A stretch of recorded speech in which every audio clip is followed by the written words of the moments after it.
Mics are coming. Kate, question down here for a mic.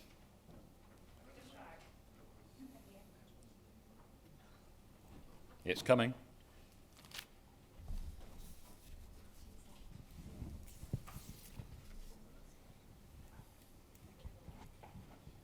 Kate. Is this on? Hi. Robert talked about sort of the lack of unemployment in rural areas and perhaps having to look further afield.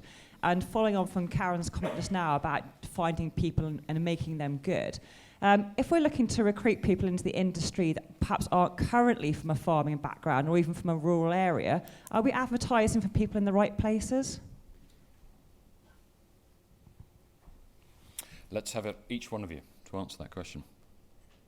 Shall I go first? I don't tend to advertise. I do a lot of stuff by word of mouth. So for me, I suppose the right places are anybody on my farm that's going to other farms. I'll offer them £500 for anybody that comes to fill a position of mine that stays for 6 months and works out and is a good person. A lot of them don't take the £500 and it never actually, it doesn't go that way. But in my old industry, I was used to having to sell people. So to me, that's the norm, and it's probably cheaper than by the time I've put an advert in Farmer's Guardian, but it's really expensive. So probably for me, a lot of times I'm in the right arena. But outside of that, I'll talk to people that come to the milk shack, you know, and we put a little advert in the milk shack when we're looking for somebody. And then somebody that is totally outside of our industry will get in touch. And yeah, we bring them on farm, definitely. Robert. Okay, so I think it's fairly easy to advertise and get your advert wherever you want it to be now. I think what's probably missing as an industry, and we talk about industry, but we don't particularly work well as an industry, is more of a recruitment drive, making people aware that aren't involved, don't have any exposure to us, you know, what a career in dairy farming is like. So we need that concerted effort. I represent First Milk at Dairy UK, and we watched a little video clip of one of the Armed Forces sort of promotional recruitment things. And like it blew me away, you know, just to see what you can do in the Armed Forces. Why don't we do that as an industry? Why don't we, that little clip, we could all tweet that out, we could put it on Facebook, whatever. And then people that don't know what we're about get that opportunity to see what we're about. And then maybe when they see the adverts, whether it's on social media or in the paper or whatever, oh, you know, maybe I should look at that. Maybe I should go and see that. Chris. I think social media has become a very big platform for this now, but it's very easy to do quite a basic advert. And, you know, there's a lot of people, Robert's advert got around quite a lot. I saw that quite a few times, actually. You've got to have something else, and I think, you know, there's quite a few media-savvy farmers around there now that are going to start using video as part of their advertising campaign. But it is raising awareness. A lot of the people we've had in our business now is word of mouth, and a lot of it is work experience. They've started with us, they've done a week's work experience, they've come back and they've kept coming back, which has worked very, very well. But long term, we need to be raising the profile of our industry in schools, in colleges, and letting them realise that actually there's quite an exciting career out there. And, you know, I've been to a few of these conferences now, and every time someone said, you know, we need to be doing this, and you know, I go away and say, yeah, I need to actually go into the local schools and everything. Have I done it yet? No. But I really ought to, because it's something that, you know, we need to do to bring people in. Richard. Yeah, I would say when we were recruiting, people were attracted to the idea of working with animals, and the young girl that worked for us, she'd never worked with cows before, and to be honest, that was the most rewarding thing, seeing somebody in a very short time become very capable. And I agree that you got social media. I detest Facebook, so I don't use it myself. But I think there is a lot of people out there that we could sell our industry to, because the idea of working with animals is, as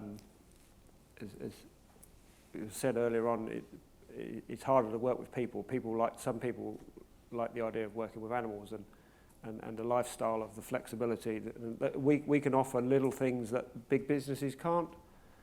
And I think, you know, that you've got to emphasise that rather than the 8 to 5 or whatever the standard working week. Thank you. Any questions?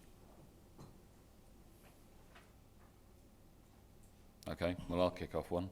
Richard, I think one of the key words you said in your presentation was about attitude, what you're looking for, the right attitude. Can you tell me what the right attitude is to you? Well, I think as Jenny said, you know, you can, not the people, if people want to, I go on the theory of if people don't want to be on the farm, the best thing is they're not on the farm. And it might be something going on in their life or whatever that you can help with through accommodation. But if people are, even if they haven't got a lot of knowledge, you know, you can help them with that. I think they want to be, basically they want to be there. And if they don't want to be there, they need to be somewhere else. Okay, I'm looking back out to you. John, just down here, just at the front.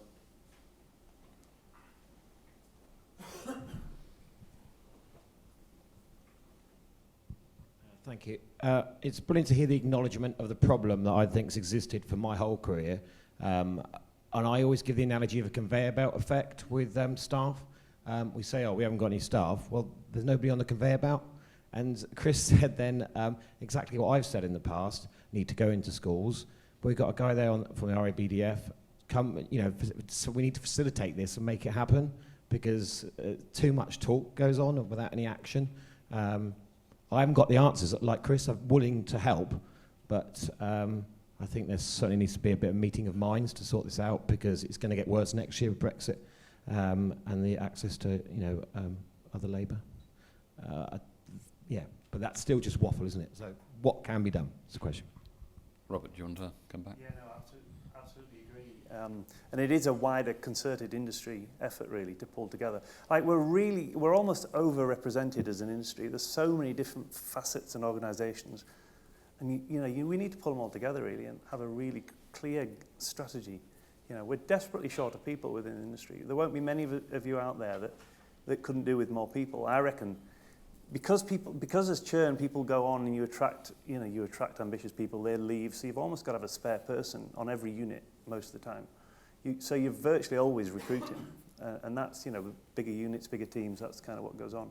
One thing and just following up from the previous point, we're almost a bit embarrassed about what we've got as an industry, which is a great shame. I had a group of Nestle employees out on a farm in the spring, and there was 3 new recruits in with this group. One of them only lives a mile from home, and I got on talking about the issues for the industry, and one of the major issues was labour. And we got on talking about salaries and what our average salary was. And when I told this audience how much our average salary would be, these guys nearly fell over. And they were apprentices at Nestle on, I don't know what, 20 grand a year or something. And our average will be about 30,000 probably by the time you add in the house and all the rest of it. And they were amazed. And this guy just lives down the bottom of the field. And we're not very good at getting out there and telling people what, how much we pay. And those adverts that I put on there, how often do you see how much we pay? I got a bit of stick for doing that from quite a few different areas. But that's what it is. So why wouldn't you actually advertise the fact? So. Can I just add to that as well? Yeah, of course. I don't know if it is that we're not sort of always putting it out there so much. I think times have changed as well. Years ago, we used to have just kids from school coming knocking on the door and saying, "Mister, can I come and milk your cows?" And they used to come, and a couple of those people over the years came back to work for us on temporary basis, or one girl came and stayed like a year or so before she moved on. And we don't get that now, so we don't get any kids coming knocking on the door, whether that's still, because I sound like my mother now, but I don't know whether it's social media related and Xbox, and a lot of kids aren't doing the outside thing nowadays like you probably grew up doing. So I think there's a big shift and a big change there as well. Any questions? Yes. Thank you for your presentations. Really interesting, inspiring. But one thing I'd like to mention is colleges and universities as well. And I do think we need to get a better link with them, with jobs, particularly in practical farming, rather than a lot of the graduates and from colleges don't go, they sort of don't want to go into practical farming, and how do we try and increase that ability for them to want to go into practical farming? Just being open and honest about what we do and how we can look after people and what we can offer them. We can offer them progression. We can offer them, like you guys are really good at this, of having partnerships and contract farming schemes and bringing people into business opportunities that they might not have been able to get before.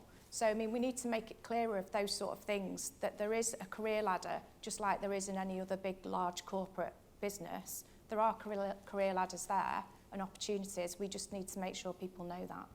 So probably we need to go and do a bit more of this in colleges. So one thing we're doing at Dairy Tech in February this year is we had the Innovation Hub and the other Business Hub last year. We've got a Skills and Careers Hub, so we've got colleges there, we've got advice on CVs, we're going to have a rolling jobs board and try and make a real effort as part of the whole Dairy Tech event to look at recruitment in the next generation and try and incorporate that into it. So hopefully it'll be a success. Questions? Yes. So this is actually a little bit of research on my own behalf, if I could just pinch what you guys were talking about before in relation to, Robert, the last advert you put out had the salary on it and you had that discussion.